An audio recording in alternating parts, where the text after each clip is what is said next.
क्या हो अगर किसी शख्स का हाथ कट जाए और कुछ दिनों में वो दोबारा उगाए? आप सोच रहे होंगे इम्पॉसिबल। लेकिन दुनिया में कुछ रहस्यमय जीव ऐसे भी हैं जिनका ये डेली का काम है। नेचर के पास एक ऐसी पावर है जो साइंस फिक्शन से भी आगे है, जिसका नाम है रीजेनरेशन। इस वीडियो में हम बात करेंगे उन जीवों के बारे में जो खुद को दोबारा बना सकते हैं। ऐसे जीव जो बॉडी का हर पार्ट बना सकते हैं।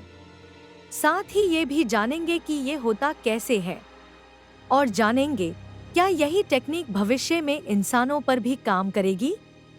तो आइए पहले जानते हैं कि क्या होता है रीजेनरेशन। रीजेनरेशन एक बायोलॉजिकल प्रक्रिया है जिसमें कोई जीव अपने कट चुके या खराब बॉडी पार्ट को दोबारा बनाता है। और कुछ जानवर तो ऐसे हैं जो अपनी पूरी बॉडी दोबारा बना लेते हैं बस एक टुकड़े से। इंसान भी कुछ हद तक ही रीजेनरेट करते हैं, जैसे हमारा लिवर अगर 75% तक निकाल दिया जाए फिर भी वो दोबारा बढ़ जाता है। ऐसे ही कुछ रहस्यमय रीजेनरेटिव जीव होते हैं जैसे एक्सोलॉट। ये जीव रीजेनरेशन का किंग है। एक्सोलॉट मेक्सिको का ये पानी में रहने वाला जीव जिसे सैलमांडर भी कहते हैं, अपना दिल अपनी रीढ़ की हड्डी के साथ बॉडी के सभी अंग फिर से बना सकता है, और वो भी बिना किसी निशान के। इसमें एक खास जीन होता है जिसे PX7 कहते हैं जो रीजेनरेशन में अहम रोल प्ले करता है। दूसरा नाम है प्लानेरियन फ्लैटवर्म का। ये छोटी सी वर्म अगर 2 टुकड़ों में कट जाए तो हर टुकड़ा एक नया वर्म बन जाता है। एक प्लानेरियन में स्टेम कोशिकाओं का खजाना होता है जिसे नियोब्लास्ट कहते हैं। ये सेल्स अपने आप को किसी भी टिश्यू या अंग में बदल सकते हैं, जिसकी मदद से हर टुकड़ा अपने आप को एक नया वर्म बना लेता है। अच्छा हुआ ये पावर सांप में नहीं है। तीसरा जीव है स्टारफिश। अगर स्टारफिश का एक हाथ कट जाए तो ना सिर्फ हाथ नया बन जाता है, बल्कि अगर हाथ के साथ थोड़ा बॉडी का हिस्सा भी हो तो उस हाथ से एक और नया स्टारफिश बन जाता है ना ये कुदरत का करिश्मा। और चौथा जीव है समुद्री क्यूकम्बर, जो एक खीरा की तरह दिखता है, इसीलिए इसका नाम सी क्यूकम्बर है। हमला होने पर ये अपने बॉडी के इंटरनल पार्ट्स बाहर निकाल देता है और कुछ दिनों में वो अंग दोबारा बन जाते हैं। अपनी बॉडी के पार्ट हमलावर को देकर ये अपनी जान बचा लेता है।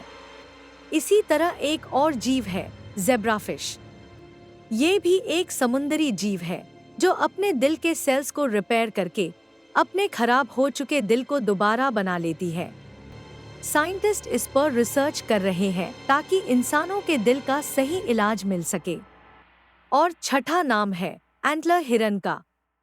ये एक खास किस्म का हिरन होता है जिनमें हर साल नर हिरन के खास तरह के सींग गिरते हैं और फिर से नए उगते हैं। इसके सींग दुनिया की सबसे तेजी से बढ़ने वाली हड्डी में से एक है। साइंटिस्ट्स हिरन के सींग रीजेनरेशन को स्टडी कर रहे हैं ताकि ह्यूमन मेडिसिन में हड्डियों के रीजेनरेशन और ऑर्गन रीग्रोथ के टेक्निक्स को डेवलप किया जा सके। मतलब हिरन के सींग फ्यूचर में टूटे हुए दांत उगाना या टूटी हुई हड्डियों को जल्दी जोड़ने में हमारी मदद कर सकती है।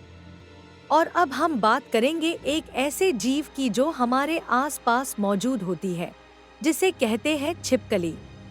छिपकलियों में भी इसी तरह की एक चमत्कारी पावर होती है।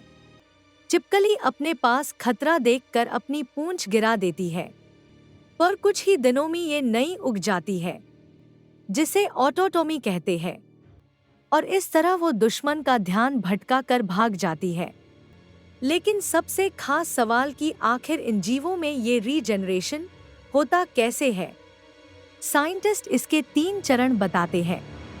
सबसे पहला चरण होता है जिसमें बॉडी घाव को भरती है, उसी तरह जैसे हमारे घाव रिपेयर होते हैं, लेकिन यहाँ उसके बाद कुछ और खास होता है जिसे कहते हैं ब्लास्टमा फॉर्मेशन। यहाँ सेल्स इकट्ठे होकर ब्लास्टमा बनाते हैं। यही वो खास सेल्स होते हैं जो नए बॉडी पार्ट बनाते हैं।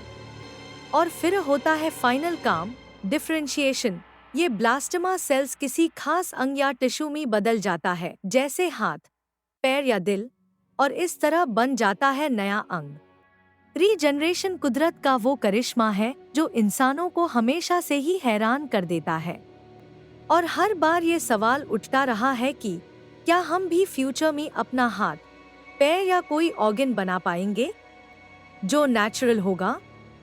तो साइंटिस्ट का यही मानना है कि फ्यूचर में ये हो सकता है, क्योंकि इंसानों की बॉडी में भी कुछ पार्ट ऐसे हैं जो रिजनरेशन की ताकत रखते हैं और वापस उग जाते हैं, जैसे कि लिवर। हमारी स्किन और ब्लड के सेल्स भी लगातार रिजनरेट होते हैं। ज़ेब्राफिश के हार्ट रीजनरेशन से इंस्पायर होकर साइंटिस्ट्स ने इंसानों पर प्रयोग शुरू किए हैं, जिसमें स्टेम सेल्स को दिल के कमजोर या बिगड़े हुए हिस्से में डाला जाता है ताकि वो सेल्स नए सेल्स बनाएं। जापान और अमेरिका में कुछ कामयाब ट्रायल्स हुए हैं। इसी तरह CRISPR एक जीन एडिटिंग टेक्निक है जिसमें साइंटिस्ट किसी भी जीन को कट, रिपेयर या उसकी जगह बदल सकते हैं। साइंटिस्ट CRISPR तकनीक से इंसानों में भी वो जीन्स को सक्रिय करने की कोशिश कर रहे हैं जो रीजनरेटिव जीवों में सक्रिय होते हैं, जैसे एक्सोलॉट या प्लानेरियन में ये जीन नए बॉडी पार्ट्स बनाते हैं। और इस जीन एडिटिंग तकनीक से वैज्ञानिकों ने हाल ही में एक कारनामा कर दिखाया है जो काफी रोमांचक है, जिसमें वैज्ञानिकों ने 13,000 साल पहले विलुप्त हुए एक खास किस्म के खतरनाक डायर भेड़िए को जिंदा किया है, जो आम भेड़ियों से काफी बड़ा होता था, जिसके बारे में हमारा वीडियो आपको इस वीडियो के एंड में मिल जाएगा। अगर वैज्ञानिक इस तकनीक में इसी तरह कामयाबी के साथ आगे बढ़ते रहे तो कैंसर का इलाज या कोई ऑर्गन फेल होना, रीढ़ की हड्डी की चोट, यहाँ तक कि एज रिवर्सल तक पॉसिबल हो सकता है। साइंटिस्ट 3D बायोप्रिंटर्स से अब किडनी, लिवर और हार्ट टिश्यूज प्रिंट करने की कोशिश कर रहे हैं ताकि इन्हें इंसानों में ट्रांसप्लांट के लिए इस्तेमाल किया जा सके। अमेरिका में कुछ इंस्टीट्यूशंस इस पर काम कर रहे हैं। फ्यूचर में बायो 3D प्रिंटर से तैयार ऑर्गन भी रीजनरेशन का एक ऑप्शन हो सकता है। अगर रिसर्च इसी तरह चलती रही तो हो सकता है एक दिन हम भी एक्सोलॉट जैसे रिजनरेटिव इंसान बन सके, और शायद हम उस दिन एक्सीडेंट में अपना खोया हुआ पैर या हाथ वापस रिजनरेट होता हुआ देखें, या किसी मरीज का कमजोर दिल दोबारा फुल फंक्शन काम करे। दोस्तों, रीजनरेशन एक करिश्मा है जिसे कुदरत ने कुछ ही जीवों को दिया है, पर अगर इंसान इसको समझ ले तो हो सकता है कि आज जिन बीमारियों का इलाज हम नहीं कर पाते, कल वो बीमारियां इतिहास बन जाए। तो अगली बार जब आप किसी छिपकली की पूंछ गिरते देखें या किसी वर्म को अलग होते देखें, तो याद रखें आप कुदरत के एक अनोखे चमत्कार के साक्षी बन रहे हैं। वीडियो पसंद आई हो तो लाइक, शेयर और सब्सक्राइब करना मत भूलना। कमेंट करके बताओ कौन सा जीव सबसे ज्यादा सरप्राइजिंग लगा।